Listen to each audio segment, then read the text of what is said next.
You're listening to Boomers Today with your host, Frank Sampson. Well, welcome to Boomers Today. I'm your host, Frank Sampson. Of course, each week we bring you important and very useful information facing baby boomers, their parents, and other loved ones. So as I do on every show, I thank all of you, and I can't thank you enough because our listeners are growing each and every day. We do this organically. You're the ones who are sending our podcasts on to your friends and family or individual shows, and I can't thank you enough for doing that. So many of you listen to the show on Apple Podcasts, Google Podcasts, Spreaker, Stitcher, iHeartRadio. We're on them all. So again, thank you so much for all your support. I do know why where our listeners are growing each and every day is because we have a wonderful guest. I'm not going to disappoint you today. We have with us Gregory Scott Brown, who is a psychiatrist, a mental health writer, and an author of The Self-Healing Mind, an essential 5-step practice for overcoming anxiety and depression and revitalizing your life. He also co-hosts Friday Sessions, a popular Instagram live series about mental health. Dr. Brown is a diplomat of the American Board of Psychiatry and Neurology and is a member of the American Psychiatric Association, where he serves on the Council of Communications. His commentary has been featured in the New York Times, Men's Health, and the Washington Post, as well as on the Today Show, Live with Kelly and Mark, and the PBS NewsHour. So may I call you Gregory? Yes, you can, Frank. Great, it's good to be with you. Yeah, Dr. Brown, Gregory, a pleasure to thank you so much for joining us on Boomers Today. Such an important subject matter. And I just wanted to start out, there just seems to be changes that have taken place from years ago. And I know when someone had a mental health issue in the past, years ago, it was not talked about. I know that just, from my, the generation older than me, things like somebody had a mental health issue, it just wasn't talked about. Why have things changed? Okay, I should ask you if they have changed. I think they have. And, why is mental health so important today? Well, first of all, mental health is so important because we all have a brain, we all have a mind, right? And so mental health is not just diagnosable mental illnesses like depression, anxiety, PTSD, ADHD. Mental health is really about the way we live, the way we love, the connections that we make with each other. And that affects every facet of our lives. Now, I'll tell you that most statistics suggest, Frank, that about 40 million Americans a year struggle with anxiety. And something like depression is not too far behind. About 20 million Americans would meet criteria for a major depressive disorder within a given year. Add to that, there are on average about 130 to 140 suicides in the United States every single day. So again, I think the fact that millions of people are struggling with these illnesses lends to the fact that we're beginning to realize that this is an important topic that we need to be talking about. Yeah, so you hear the term mental health quite often. You hear the term mental illness. Talk to us about that. What's kind of maybe some of the key differences between those two terms? Right. I think that's a great question. It's something I actually spent some time addressing in my book, The Self-Healing Mind, because again, if you imagine if you went to a friend and said, you need to pay attention to your mental health, right? And the immediate ideas that came to mind were these mental illnesses, schizophrenia, depression, anxiety. And say that person had never been diagnosed with one of those illnesses before. They think, okay, mental health is not really for me. It's not something that I need to pay attention to, right? But if we redefine mental health, the way we think about mental health, and consider mental health as this driving force behind the way we live and interact, it's all about purpose, balance, contentment, and hope. Then you could see how mental health is a topic that could relate to anyone regardless of whether or not they've been diagnosed with a mental illness. Okay. You think the term mental health should change? The term? Is it that confusing to people? I don't think the term should change, but I think the way we think about it should change. I mean, just the way if you imagine if you were to talk about someone's physical health, right? You need to pay attention to your physical health. Most people would think, okay, I need to, watch what I eat. Maybe I need to exercise more, go to the gym. They wouldn't automatically think of these diagnoses like high cholesterol and blood pressure per se, right? And so mental health is the same way. I think the bottom line here is that mental health is something that's important for every single person, not only the United States, but around the world as well. Great. So, as I, mentioned to you before we started the interview, I've been involved in the senior care industry for many years. And I do know, and there's all sorts of studies done. I mean, I didn't need to see the studies to know this, but loneliness is just a big issue facing the senior population. It's only going to get worse. I'm sure you've heard the term the silver tsunami. I try to describe it as it's just kind of sprinkling rain right now, and the winds are just starting to pick up. I mean, it's still at an early stage, but which means it's just going to get more and more challenging for so many people. I'd like you to talk about that and maybe work that you've done with seniors and just thoughts you have and how we're going to deal with these this huge challenge.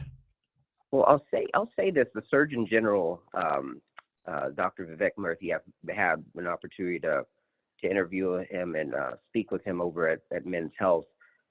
This is one of the things that he's actually been championing, right? He's paying attention to how we can stay better connected and how we can reduce loneliness, which, he's identified as a problem, as an epidemic even, that's going on right now. And the thing that we have to think about here is that, it makes sense that as we get older, it's more difficult for us to make friends, right? It's more difficult for us to form meaningful connections. And I think the thing that we have to keep in mind is that we have to be intentional about it, right? Whether it's, sending a text message or picking up the phone, making a telephone call, joining a common interest meetup group, which are available for people of all ages, and just to realize that, the person down the street from you, the senior down the street from you, who's also a little bit hesitant about, making friends, having new conversations with people, most likely feels the same way that you do. So I think just realizing that it's a very common experience, and taking that first step is difficult, but it can be incredibly rewarding as well. There's also studies done, which sometimes I don't know why they spend the money on some of these studies, but that they asked the question of seniors, where do you want to live the rest of your life? And of course, over 90% say home. Okay. But if you're alone and you're living at home, people always say they want to live the rest of their life in home because there's this perception if they don't live at home, then they're going into some, nursing home, which isn't the case. Right. Okay. So what are your thoughts there that people, like you said, to be more part of a community, even if you don't need care per se, it's just being with others who have similar interests, maybe similar age. What are your thoughts about that? Because there is a negative perception that don't take me away from home. Okay. You're going to put me in this facility. Okay. What are your thoughts about that? And I think many people can relate to that. I certainly can appreciate and value that perspective as well. I think many people would want to spend, their senior years living at home. But that doesn't mean that they have to be alone, even if they're living, by themselves. I mean, there are so many opportunities, whether it's a church community or a community group or organization, or as I mentioned before, meetup groups. I think a lot of times, I mean, what I've observed is that seniors sometimes can feel like reaching out to younger members in their family, that they're a burden to them. And I think that's, while there are actually some cases where, people may feel that way, I think by and large, younger people value those relationships and those connections with elders and the seniors in their family, the seniors in their community, and they enjoy spending time and learning from them. So I think that, again, our minds sometimes can tell us that, people don't want to spend time with us, and these opportunities aren't available for us to form meaningful connections as we get older. And I think one of the first steps is really dispelling that myth and taking the first step to put yourself out there. Gotcha. So I'm just going to ask you, go back to the mental health discussion we were having before. I was going to ask you this question, and then we're going to take a real quick break just to recognize our sponsor. But, how can people work on mental health better in their everyday lives?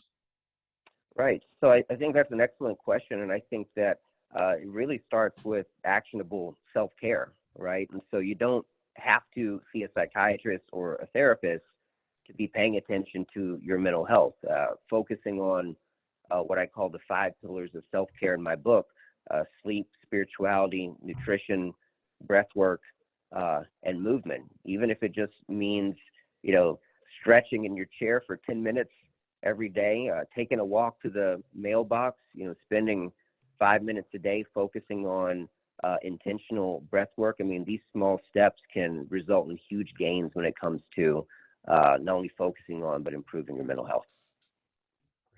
Great. So Gregory, we're going to take a quick break, I promise. And then when we come back in about 30 seconds here, I want to hear more about your book, and you'll tell us a little more about that as well. So do you know anyone who may be concerned about an older driver? Well, Senior Care Authority's Beyond Driving with Dignity program is a facilitated self-assessment program for older drivers.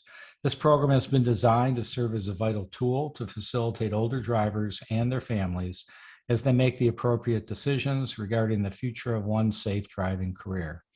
If the individual is a safe driver, an advisor will provide him or her with strategies on how to remain a safe driver as they progress through the aging process.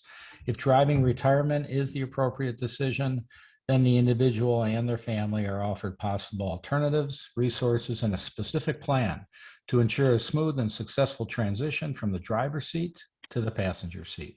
So to learn more, go to www.beyonddrivingwithdignity.com or call 877-907-8841 to connect with a Senior Care Authority advisor in your area. And so we're back with Gregory Scott Brown, who's a psychiatrist, mental health writer, and the author of The Self-Healing Mind, an essential 5-step practice for overcoming anxiety and depression and revitalizing your life. So Gregory, I did want to ask you more about the book. So talk to us what inspired you about writing the book. Tell us who you feel the target audience is, and of course, how to get it. It's your time. Go right ahead.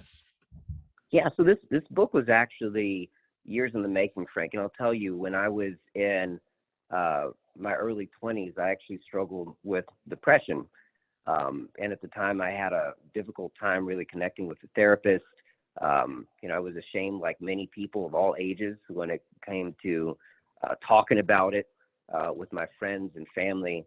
But something that I did happen upon at the time was self-care, developing a yoga practice, really connecting intentionally with my faith. And I had no idea at the time that those approaches had some evidence for reducing symptoms of depression, improving anxiety. And I'll tell you this, as a psychiatrist, I'm not someone who is disavowing medications or therapy. I believe that they're useful. I prescribe medications in my clinic every single day. I believe in the power of therapy, but we also need to understand that self-care, in addition to those strategies, is also something that is very powerful. So, I really wrote this book for everyone. I mean, it doesn't, the target reader is not someone, again, who's been depressed or who is struggled with debilitating anxiety, but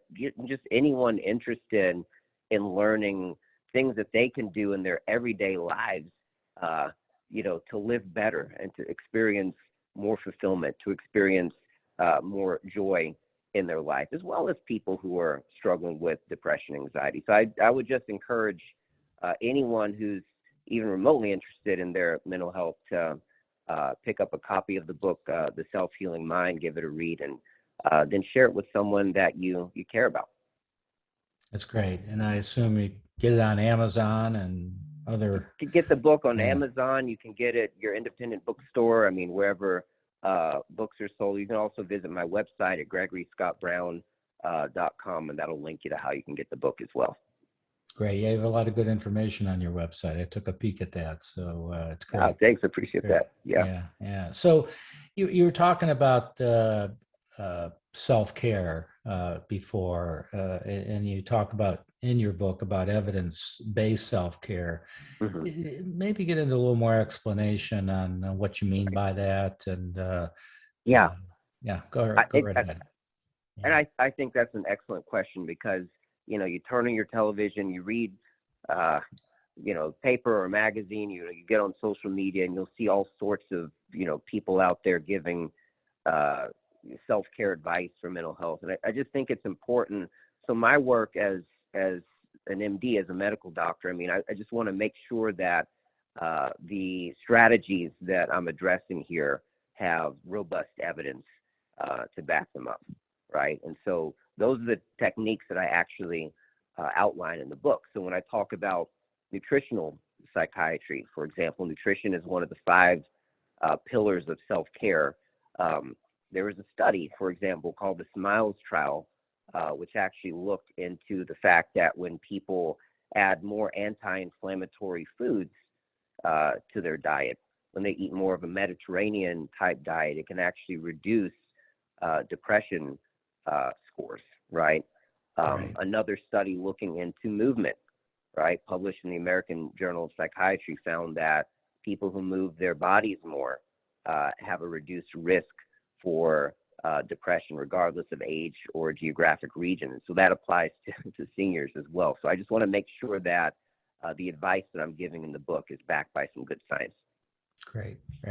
You mentioned a couple of times about the pillars, your 5 pillars, and I know you kind of railed them off earlier, which were great. Maybe you get into a little more specifics, if you don't mind, about each of the pillars. Right. So the 5 pillars are sleep, spirituality, nutrition, breath work, and movement, right? And so if we're focusing on sleep, for example, I'll just kind of condense these here. Sleep and mental health have a bidirectional relationship, meaning if you're not sleeping well, it can affect your mental health. If you're anxious or stressed out all day, then you're not going to sleep as well at night. And so in the book, I talk about specific strategies for improving not only how long we're spending in bed, but our sleep quality as well. Nutrition, we kind of talked about that a little bit. Again, a growing body of research showing that what we eat can actually affect the way that we feel. Spirituality is a huge topic, Frank, and I think the thing that most people think about when they hear the word spirituality is religion. But again, religion is only one form of spirituality, right? Spirituality is all about connection, which is really important amid a loneliness epidemic in the United States. The way that we connect with our inner selves, the way we connect with people around us, and if we happen to be religious, the way we connect with a higher power. Movement, again, I talked about a little bit earlier, the way we move our body, how much we move our body. Again, I'm not suggesting or telling anyone that they have to get a gym membership or go out and run a marathon, right? But just intentionally focusing on how can we move more, right? Even if it's just walking to the mailbox or going for, a short walk around our neighborhood during our lunch break. These small gestures can actually have huge improvements. And then breath work, right? So each of us takes between 20 and 30,000 breaths every single day. So in the book, I talk about specific ways that we can manipulate the way that we breathe. 4-7-8 breathing is one technique where you inhale for 4 seconds, hold for 7 seconds, exhale for 8 seconds. And studies have shown that that type of pattern of breathing can activate something called the parasympathetic nervous system, which can lower our heart rate and instill a sense of calm and relaxation. So somebody, I'm sure we have listeners, listening to this podcast that either themselves are experiencing some challenges, maybe maybe they're depressed or just down, something's not right, or they have a loved one that is kind of going through that. Where does somebody start? I mean, when that's happening to somebody for the first time, and you said even when you were younger, you went through it yourself, right? And a lot of people do. I mean, it's not uncommon. Yeah. So, but yeah, where should they start? It starts with a conversation. I mean, really, it's that simple. And the reason I say that is because so many people, even like myself, right? Some 20 years ago, I was suffering in silence. I wasn't initiating any conversations with people around me. So, if you're suffering, realizing that, people around you care about how you're doing. So talking to someone, anyone, whether it's a friend or a family member, that first conversation doesn't necessarily have to be with a psychiatrist. And realizing that stigma is still very real. So if the first person you talk to isn't receptive, keep on going. Talk to someone else, because eventually you are going to encounter someone who is genuinely interested in your health and well-being. And on the flip side of that, I would say that something that we should all consider is that most people who are struggling aren't necessarily meeting with a psychiatrist like myself on a weekly basis. So we need to be asking people how they're doing and being willing to sit and listen to them, right? Actively listen to their responses, because again, a simple conversation, Frank, could improve someone's life. It may even save it, and that's not something that should be taken for granted. Right. So if somebody says, I probably need to talk to somebody professionally, that's a big step. So if somebody's willing to do that and they don't know anybody, how do you suggest they find the right, either psychologist, psychiatrist? Should they, where do they start? Where do they go if they don't kind of know anybody? I usually refer people. There's a website called psychologytoday.com, and you can go to that website. You can punch in your zip code, select whether you're looking for a talk therapist or a psychiatrist, like myself, who's a medical doctor who can do both talk therapy and prescribe medications if that's something that you need, and start with an initial meeting. I think one of the barriers to that first meeting is sometimes people mistakenly think that if they meet with a psychiatrist once, they're going to be committed, they're going to be sent to a hospital, they're going to have to see the psychiatrist for the rest of their life, they're going to be on meds for the rest of their life. But oftentimes, a first visit is just that. It's just a visit where, you get to know your psychiatrist, your therapist, they get to know you, and you guys come up with a mutual plan from there that sometimes involves a follow-up appointment. Sometimes it's a plan to take a medication for a period of time, and sometimes it's just a one-time visit. So I would just say start with that first appointment. Great suggestion. So, we only have just maybe a minute or two left here, and maybe you could just give us your overview on maybe the difference between happiness and fulfillment. I know you talk about that in your book, but I'd love to hear it in your own words. Yeah, and anyone who's interested in this, I wrote an article for the Washington Post about this very topic, and I'll say that, I mean, if we had an hour, we could go on and on and on about this, Frank. But so many people I've observed in my personal life and in my practice are chasing this idea of happiness. They want to feel good all the time, right? This idea of hedonic happiness, the day that we get married, the day that we graduate from high school, the day that we, or college, the day that we land our first job, the day that we have our first grandkids, right? And when they're not experiencing that high, they can kind of feel in many ways let down, or like something in their life is missing, right? And so studies have shown, and I kind of argue in that article, that what we should really be focusing on is this idea of fulfillment, right? Learning to really feel grateful for who we are, okay with what we have, and optimistic about our future, regardless of what stage of life that we're in. And the thing is, if we're focusing more on finding meaningful fulfillment in our lives, we're likely to experience more happiness, or more episodes of happiness along the way. So I think it's a powerful message that I hope that people who are listening to this can really put some thought into. It's certainly changed my life, and hopefully it can change yours as well. With that, great suggestions and great input. But with that, I just want to thank you so much for joining us on Boomers today. We'll have to have you back and talk more about that subject matter. So thank you for joining us. Yeah, thank you, Frank. And I want to thank everybody for joining us out there. Please be safe. And we will talk to everybody next week. Thank you. You've been listening to Boomers Today with Frank Sampson.